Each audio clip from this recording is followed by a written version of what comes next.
السلام عليكم البنات ومرحبا بكم في فيديو جديد على قناتي وقناتكم ابتسام صفوان. كنتمنى هذا الفيديو يلقاكم في احسن الاحوال ان شاء الله. كما العاده ما تنسوش الاشتراك في القناه مع تفعيل خاصيه الجرس باش توصلوا بكل جديد فيديوهاتي.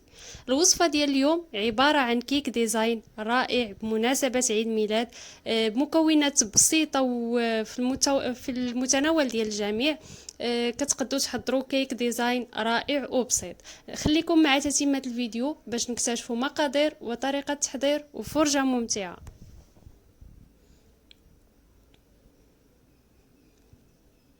بالنسبه للمكونات اللي غادي نحتاج لهذا الكيك، عندي 150 غرام ديال دقيق الفورص، عندي خميره كيماويه، خميره ونصف كيماويه، 150 غرام ديال سكر سنيده او سكر حبيبات، 4 بيضات بدرجة المطبخ، وملون أزرق. لأن هذا الكيك هذا خدمته بمناسبة العيد ميلاد ديال الابن ديالي، داكشي علاش استعملت لو تيم أزرق. إلا كان عندكم بنيته تستعملوا لو تيم ديال غوز أو لا غوج حسب لو تيم اللي نتوما بغيتو، أو لا تخليوه بيض تكتفيو به أبيض كان أحسن.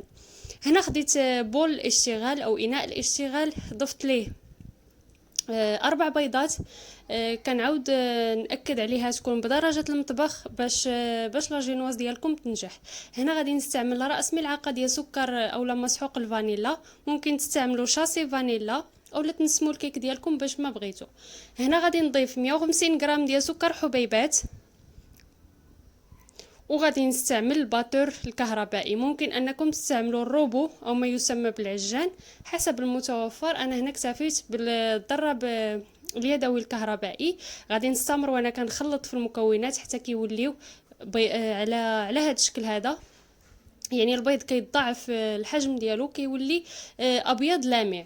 هنا غادي نضيف الدقيق الى دفعات وانا كنغربل فيه كما كتلاحظوا. كناخذ سطاتولا وكنبدا من التحت للفوق، من التحت للفوق حتى كندخل ديك الكميه ديال الدقيق. وبالنسبه للدقيق ممكن تقسموه الى دفعتين او 3 دفعات. انا هنا قسمته 3 دفعات. كما كتلاحظوا القوام ديال الكيك كيجي لامع وخفيف ومهوي. يعني السر ديالو هو انكم تخدموا البيض مزيان حتى كيطلع وكيولي القوام ديالو بيض. وعاد كنضيفوا ليه النواشف اللي هو الدقيق والخماره حمراء. هنا غادي نضيف الخميره الكيماويه وحتى هي كنغربلها مزيان. غادي نضيف ما تبقى من الدقيق، ودائما كنغربلوا الدقيق فين كنبغي نستعملو باش تنجح معايا الوصفه. كما كتلاحظوا غادي ناخذ عاود سطاتولا وغادي نبدا من الاسفل للاعلى حتى كندخل المكونات مع بعضياتها. وكما كتشوفوا الخليط ديال لاجينواز كيجي لامع وخفيف ومهوي، ويعني كيصدق معكم 100%. غادي نكمل الكميه الاخيره ديال الدقيق اللي غادي نضيف ليها الشاسي الثاني ديال الخميره الكيماويه على وزن 8 غرام. يعني هنا استعملت 12 غرام ديال الخميره الكيماويه، يعني شاسي ونصف. هنا ضفت الملون الازرق. انا هنا الكيك ديالي ما حاولتش انني نغمقه بزاف، يعني عطيته داك اللون البلو سيال باش نعطيه داك لو تيم ديال الوليدات. غادي نغربل المكونات مزيان وغادي نستعمل نفس الطريقه. يعني غادي نبدا ندخل في الدقيق من الاسفل للاعلى حتى كنكمل. كما كتلاحظوا هنا الكيك ديالي بدا كياخذ داك اللون البلو سيال اللامع.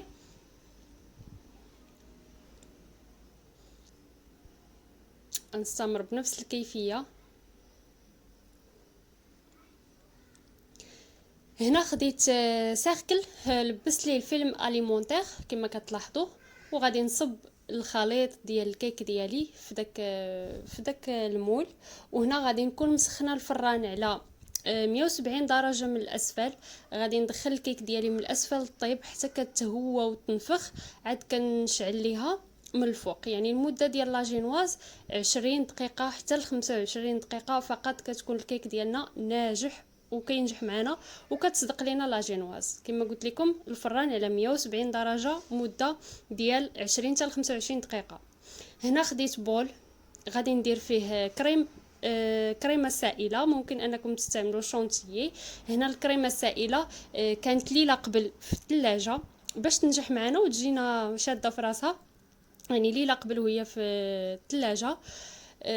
كما كتلاحظوا هنا استعملت نصف لتر ديال الكريمه السائله، غادي نطلعها حتى هي مزيان بالباتور حتى تشد راسها. كما كتعرفوا هنا الكريمه السائله ما فيها حتى شي نكهه، يعني اولا نقدروا نقولوا منسمه بالنكهه ديال الفاني. هنا غادي نضيف من بعد ما غادي نطلع الكريمه مزيان كما كتلاحظوا غادي نكهها بالكراميل فقط. يعني ممكن انكم تنكوها باش ما بغيتو تضيفوا ليها ياغورت ديال الفريز اولا ديال المشماش، يعني كتبقى النكهه حسب الرغبه، اولا تكتفيو بها هكا بدون نكهه. كما كتلاحظوا هنا من بعد ما ضربت الكريمه وشدت راسها غادي نضيف دانيت كراميل على هذا الشكل هذا، وغادي نمزج المكونات. كما كتلاحظوا راه الكريمه غادي تبقى شاده نفس اللون ديالها، يعني ما غاديش يتغير اللون، غير النسمه ديالها اولا النكهه ديالها ضفت ليها النكهه ديال الكراميل. غادي نستمر وانا كنخفق فيها مزيان كما كتلاحظوا حتى تكون شدات راسها. هنا الكيك ديالي من بعد ما وجد قسمته الى قسمين كما كتلاحظوا.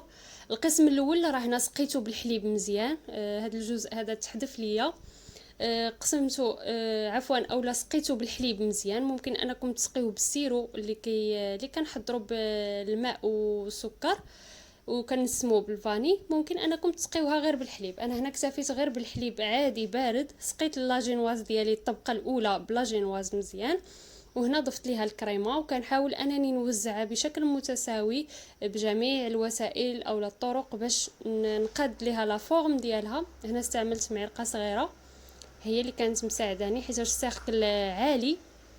على فكره هنا السيركل خديت فيه 10 سنتيم في الارتفاع ديالو و20 سنتيم في العرض ديالو.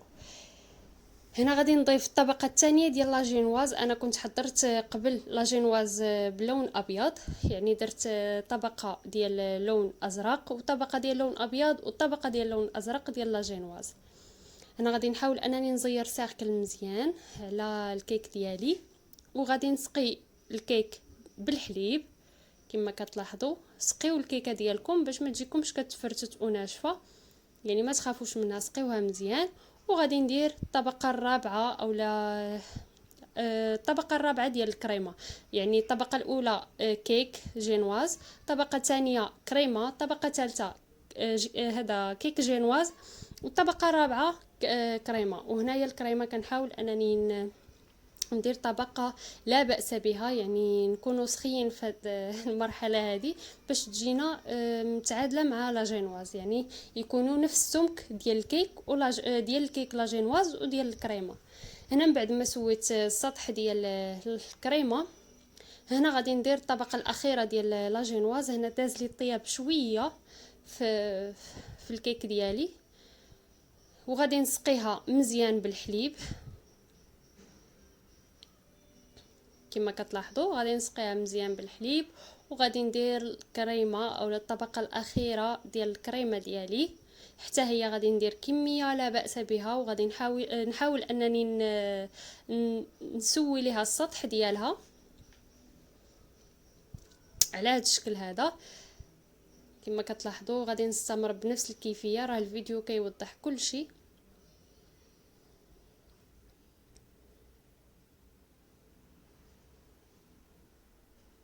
كما كتلاحظوا هنا الكريمه راه كتمشي معنا بسرعه، يعني كتحاول لان شاده راسها وكانت في الثلاجه، يعني كتسهل علينا المأموريه، يعني كتحاول انها نبسطوها بطريقه سهله.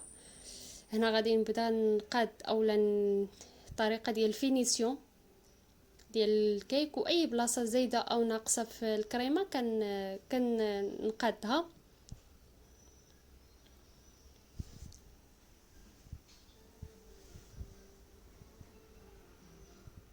يعني الكيك ديزاين اصعب مرحله فيه هو الفينيسيون، اما ما تبقى كيكون سهل. الفينيسيون كيبغي شويه الوقت وشويه الخاطر فقط. غادي نستمر بنفس الكيفيه وانا كنقاد بهذا السكين هذا.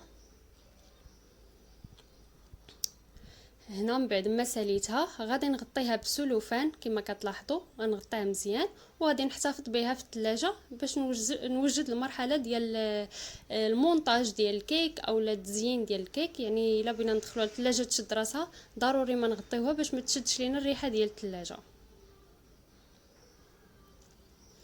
هنا من بعد ما خليتها شدات راسها وتماسكات لينا الكريمه مع الكيك، غادي نحيد السيركل. غادي نحاول انني نحيد السيركل بشويه كما كتلاحظوا. وهنا غادي نبدا في المرحله ديال المونتاج ديال الكيك. يعني غادي نحاول انني نسويه كما كتلاحظوا، كتكون طبقه ديال الكيك، طبقه ديال الكريمه وطبقه ديال الكيك، واستمريت حتى كملت الكيك ديالي كامل. هنا خديت الكريمه ديالي من بعد حتى هي ما احتفظت بها في بواطه في الثلاجه. غادي نبدا نفيني اولا نمونطي في الكيكه ديالي على هذا الشكل هذا. كنحاول انني نقد ليها اولا نحيد لها دوك العيوب ديالها من جناب بهاد الوسيله هذه. هاد السباتولا هذه كتساعدنا مزيان. وكنبقى نضيف ونقص في الكريمه حتى كنمونطي الكيك ديالي مزيان، وكنغطي الكيك جينواز ما كيبقاش باين، يعني كنغطيه كامل بالكريمه كما كتلاحظوا. غادي نبقى نستمر بهذه الكيفيه هذه وكنوزع في الكريمه ديالي مزيان.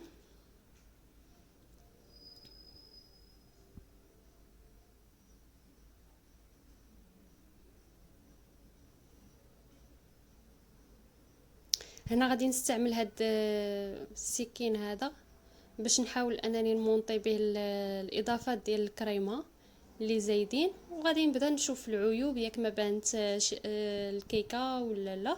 صافي وكنبقى مستمره بهذه الطريقه هذه. يعني راه الفيديو موضح كل شيء، كنبقى نزيد ونقص نزيد ونقص حتى كنقاد لا فورم ديال الكيك ديالنا. هنا غادي نمسح دوك الاضافات اللي كاينين في الجناب كما كتلاحظوا. غادي ناخذ اناء غادي ندير فيه ملون ازرق اللي صبغت به في الاول الكيك ديالي، وغادي نضيف ليه الكريمه ديالي كما كتلاحظوا. يعني غادي نحاول انني نلون الكريمه ديالي بلون ازرق. هنا ما كنحاولش انني نغمق داك اللون الازرق، يعني كنعطيه داك اللون البلو سيال اللي كيرمز للديكور كما كتلاحظوا.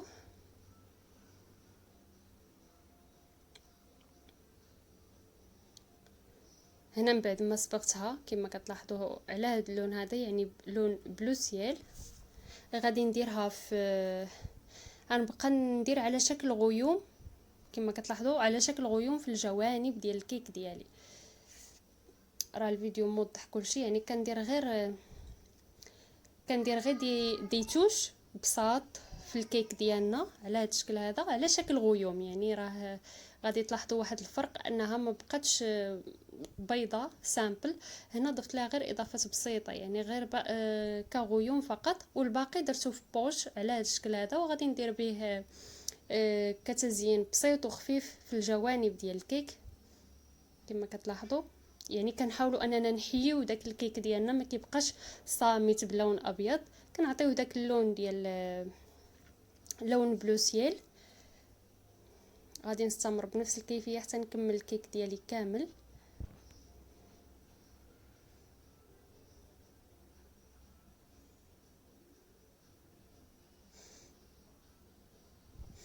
على هذا الشكل هذا كما كتلاحظوا. هنا من بعد ما خرجتها من الثلاجه المره الثانيه، هنا ذوبت شوكولا نوار ودرتو في بلاستيك غذائي، ممكن انكم ديروه في بوش، وبديت تندير به خطوط في الجناب كما كتلاحظوا على هذه الطريقه هذه باش يكون الكيك ديالنا من الجوانب على شكل دميعات اللي هما غير بالشوكولا نوار. استمريت بهذه الكيفيه هذه. يعني الشوكولات تاخذوا واحد 10 القطع هكاك وتذوبوهم في باماغي بوحدهم، وديروهم في بوش اولا في بلاستيك غذائي، وديروا واحد الثقب صغير، وتبقاو تنزلوا دميات على هذا الشكل هذا. يعني راه تزيين بسيط وخفيف، وصراحه كيعطي منظر رائع ومذاق رائع اكثر.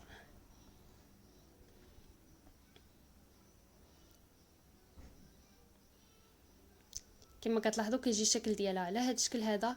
هنا كنت ليله قبل ذوبت الشوكولاط نوار، يعني شوكولا عادي، ذوبته في باماغي ودرتو في هاد القوالب ديال السيليكون على هذا الشكل هذا.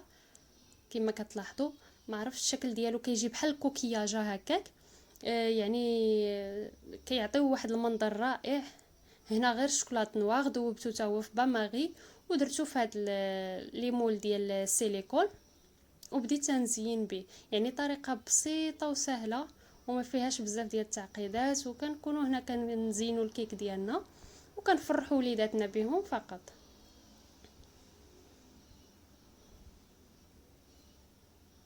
يعني الشكل ديال هذا السيليكون هذا زوين، على شكل كوكياجه تقريبا.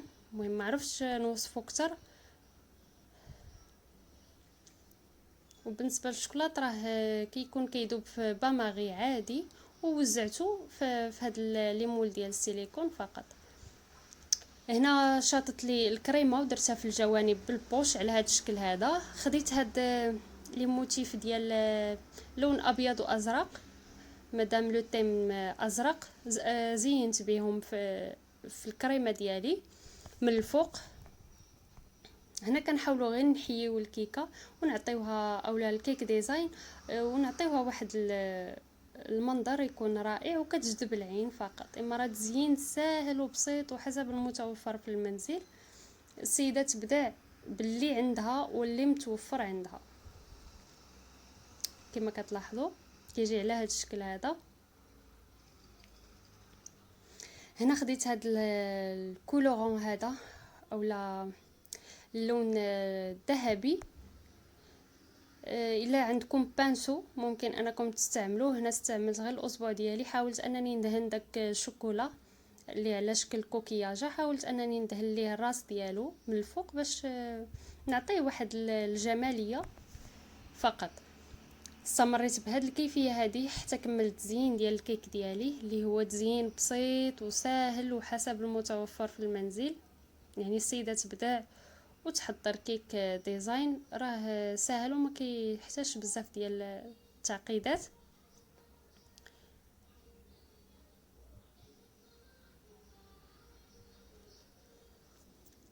كما كتلاحظوا هذا هو الشكل النهائي ديال الكيك ديالنا. هذا هو الشكل النهائي ديال الكيك ديالي من بعد ما خليته في الثلاجه يبرد شويه باش يشد راسو. حطيت عليه داك موتيف ديال هابي بيرثداي، راه كيتباعوا في الاسواق. وبقى لي واحد شويه ديال الشوكولا اولا بسكوي شوكولا، حطيته حتى هو في داك لوكوان اللي كان خاوي. وكيكون هذا هو الشكل النهائي ديال الكيك ديزاين ديالنا. كنتمنى الفيديو ينال اعجابكم والوصفه تنال اعجابكم ايضا. ما تنساوش الضغط على زر الاعجاب وتبارطاجيو القناه مع الحباب والصحاب ومواقع التواصل الاجتماعي. خليتكم على خير الى فيديو مقبل ووصفه جديده ان شاء الله.